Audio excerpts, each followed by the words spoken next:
നമ്മള് വണ്ടിയിൽ പോകുമ്പോഴേ കാറിലായിക്കോട്ടെ ബൈക്കിലായിക്കോട്ടെ പരിചയമില്ലാത്തൊരു വണ്ടി കയറ്റാറുണ്ട്. ഇന്ന് പരിചയമില്ലാത്ത ഒരാളെ ഞാൻ വണ്ടി കയറ്റി. എനിക്കൊരു സംഭവം ഉണ്ടായി. ഞാൻ രാവിലെ ആകുമ്പോൾ ഒരു 5 മണി 5:30 ആകുമ്പോൾ 5 മണിയൊക്കെ ഉണ്ടാവും, നേരം വെളുത്തിട്ടില്ല എന്ന് തന്നെ പറയാം. ആ സമയത്ത് ഞാൻ അങ്ങാടിക്ക് പോകേണ്ട ഒരു ആവശ്യം ഉണ്ടായിരുന്നു. അങ്ങാടിക്ക് പോണ സമയത്ത് വഴിയിൽ നിന്ന് ഒരാൾ കയ്യാട്ടി. ഞാൻ എന്തോ ഒരു മൈൻഡിൽ നിർത്തി. ഞാൻ ആ സമയത്ത് വണ്ടിയൊന്നും ഇല്ലാതെ വെച്ചിട്ട് നിർത്തി. വണ്ടിയിൽ ആള് കയറി. കാറിലേന്ന് ആള് ഫ്രണ്ടിൽ തന്നെ കയറി.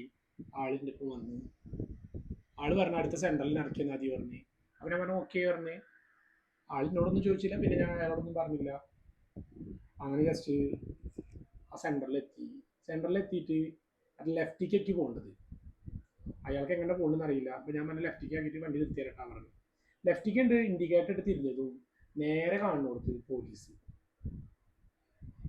ഈ പോലീസ് ലൈറ്റ് ഇട്ടിട്ട് നിൽക്കുകയാണ്. പോലീസ് പുറത്തൊന്നുമില്ല, ലൈറ്റ് ഇട്ട് നിൽക്കുകയാണ്. ഈ പോലീസിന്റെ വണ്ടി കണ്ടതും ലൈറ്റ് കണ്ടതും ഇയാൾ വണ്ടിയിൽ നിന്ന് ഇറങ്ങിയിട്ട് ഒറ്റ ഓട്ടോ ഓടി. ഈ ഡോറിണ്ട് തുറന്ന സമയത്ത് കാറിന്റെ മേലത്തെ ലൈറ്റ് എത്തി. മേലത്തെ ലൈറ്റ് എത്തിയപ്പോൾ കാറിന്റെ ഉള്ളിൽ അത്യാവശ്യം വെളിച്ചായി. ഈ ഓടുന്ന ഓട്ടത്തില്, കാറിൽ നിന്ന് ഇറങ്ങി ഓടുന്ന ഓട്ടത്തില് ഇയാളെ പോക്കറ്റിൽ നിന്ന് രണ്ട് പൊതി വീണ്. ഒന്ന് സീറ്റിലും വീണ്, ഒന്ന് നേരെ കാല് വെക്കുന്നിടത്തും വീണ്. ഞാൻ അപ്പം തന്നെ ഹാൻഡ് ബ്രേക്ക് ഇട്ട് ഇതെന്താ സംഭവം നോക്കാൻ വേണ്ടിയിട്ട് ജസ്റ്റ് പൊതി എടുത്ത്. ആദ്യം സീറ്റത്തെ പൊതി എടുത്ത്, രണ്ടാമത്തെ ഞാൻ കാറിന്റെ ഇതിൽ എടുക്കുന്ന കാലിൻ്റെ അവിടെ എടുക്കുന്ന പൊതി എടുത്തു. ഇത് രണ്ടും ഞാൻ പിടിച്ച് ജസ്റ്റ് പൊതി എന്താ നോക്കി. ചെറിയ എന്തൊരു പഞ്ചസാരയുടെ ഒരു പൊതി പോലത്തെ ഒരു പൊതി, വൈറ്റ് കവറ്, ചെറിയ പാക്ക്.